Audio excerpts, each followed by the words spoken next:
급속한 치료가 필요한 응급 환자가 들어와 항상 의료진들이 긴장하게 되는 곳, 바로 응급실인데요.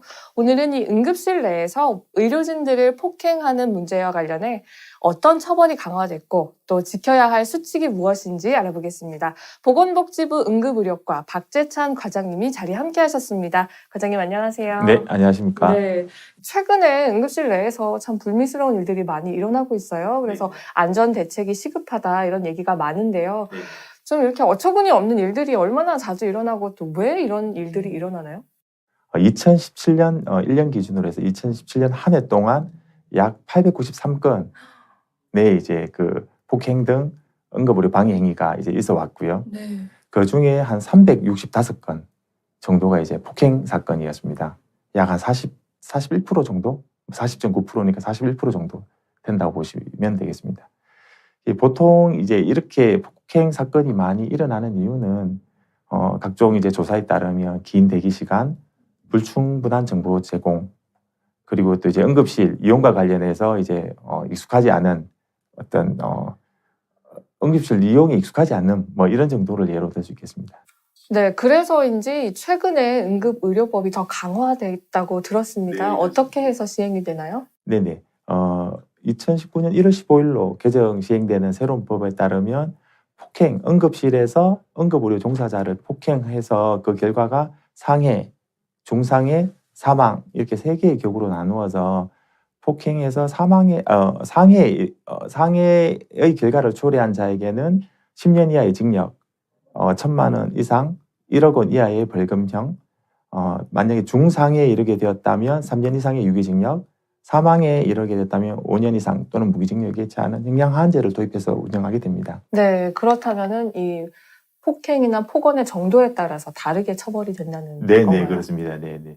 네, 그렇다 하더라도 사실 벌금형에 대부분 지나치다 보니까 너무 솜방망이 처벌이 아니냐 이렇게 지적하는 사람들이 많거든요. 어떻게 생각하시나요? 주로 이제 벌금형 또는 집행유예로 많이 나가다 보니 처벌의 실효성을 기하자라는 측면에서 형량하한제, 최소한 이제 일정한 결과가 초래되었을 경우에는 실형을 구형할 수 있는 그런 이제 조치를 가하게 된 것입니다. 네.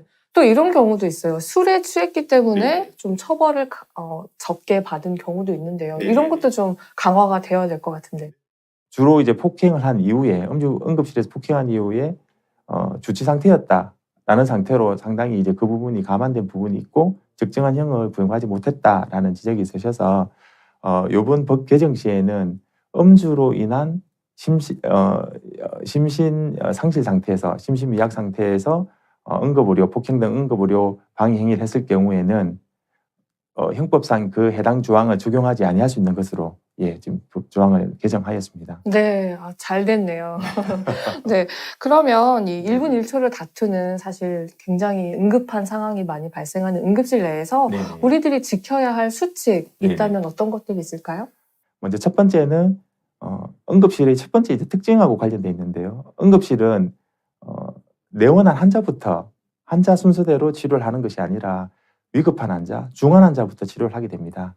이제 많은 분들이 이제 거기에서 순서에 왜 나보다 먼저 이제 늦게 온 사람을 먼저 치료를 해주느냐라고 불만들을 많이 가지시고 때로는 그 부분에 대해서 많은 문제 제기를 하시는데 의료진들을 신뢰하시고 의료진들의 안내에 따라서 진료 대기를 해주시면 좋을 것 같고요.